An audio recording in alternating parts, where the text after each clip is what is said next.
The novels about women who married for money, only to find true love in the arms of the chauffeur, or the gardener, or the pool man. Everyone knew that love and money should properly have nothing to do with each other. Then she'd looked around the house and begun to wonder. The paint on the outside was beginning to peel, and the wallpaper in the living room had finally deteriorated to the point that Logan's messy fingerprints could no longer be cleaned off. "Didn't I tell you should have painted in the first place?" Ellen had asked when she'd called him to plead for enough money to replace the paper. "If you'd been practical at the start, you could just repaint. I just don't have the money for a new paper." "But you had the money to take little Miss Blondie to Bermuda, didn't you?" MaryAnne had thought bitterly as she slammed the phone down. She'd spent the rest of the day in a black rage, but by the next morning she'd calmed down enough to realize that Alan hadn't had enough money to take Eileen Chandler, or anyone else for that matter, to Bermuda. Eileen must have paid for the trip herself, which had only made her mood dark again, and she'd spent the rest of that day engulfed all over again in the pain of losing her husband to a woman who was younger and prettier than she was, and had plenty of money of her own as well. The worst part of it was her anger at herself for not having seen the separation coming. How stupidly loyal and trusting she'd been. How naive to believe every word Alan told her about working late so many nights to prove himself ready for a big promotion. A promotion that would allow them to move into a bigger house in a better neighborhood, to take their first real vacation in years, and even to put away some money so when the kids went to college, they wouldn't have to plunge themselves into debt. Blind.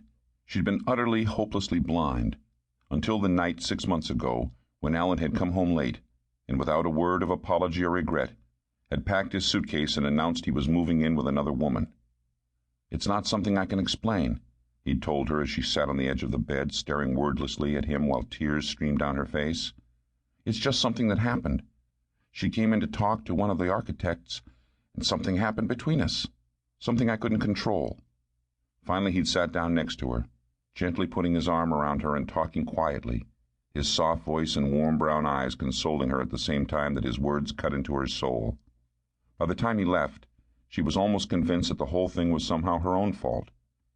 The next morning, she'd had to explain to Allison and Logan that their father had gone to live somewhere else for a while. She'd evaded all their questions, explaining only that things like this sometimes happen between grown-ups, and that they mustn't worry about it. Everything would work out for the best. By the end of the week, she'd figured out just how stupid she'd been. There was no way Alan was going to be promoted without going back to school. True, he was a very good draftsman, the best the company had. But for him to go any further in the firm, he was going to have to get a degree in architecture. Why had that never occurred to her in the months he'd been sleeping with Eileen Chandler? Because she hadn't wanted it to occur to her, of course. Because she hadn't wanted to believe that this man, whom she had believed in so completely for the 15 years of their marriage, could be capable of so cruel a betrayal. From the moment she'd met him, the warmth of his smile and clearness of his eyes had convinced her that he would never lie to her. Now he had. Still, as the months had gone by, she'd somehow refused truly to believe it, kept somehow believing it was a bad dream from which she would awaken, and somehow kept putting off filing for a divorce. The bad dream became a reality the evening she finally glimpsed the other woman, very blonde, very petite, very elegantly dressed, and very securely wrapped in Alan's strong right arm.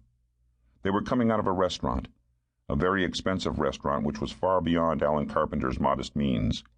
So, MaryAnne thought, could anyone begrudge her the glee she felt when Susan Weinstock had called last month to say, "Guess what? Little Miss Blondie threw Alan out." Susan gushed on. "Would you believe it's another man? Apparently the lovely Miss Chandler decided Alan wasn't quite what she wanted, so she traded him in for a richer model. Some guy with 2 middle names, a Roman numeral at the end, and a trust fund. Isn't that great?" And it was, for one completely blissful, satisfying moment of sweet revenge, which quickly soured into confusion when Alan called to tell her that things haven't worked out with Eileen and I've moved out. "Really?" she had replied, carefully revealing nothing of what she already knew, hoping her neutral tone concealed the collision of emotions inside her, the need to forgive and forget and have him back again, warring with the longing to punish him for all the hurt he'd caused. "What happened?" she'd asked. Alan barely hesitated. It was you, honey," he said, with the perfect amount of appealing boyish repentance in his voice. I just couldn't get you out of my mind."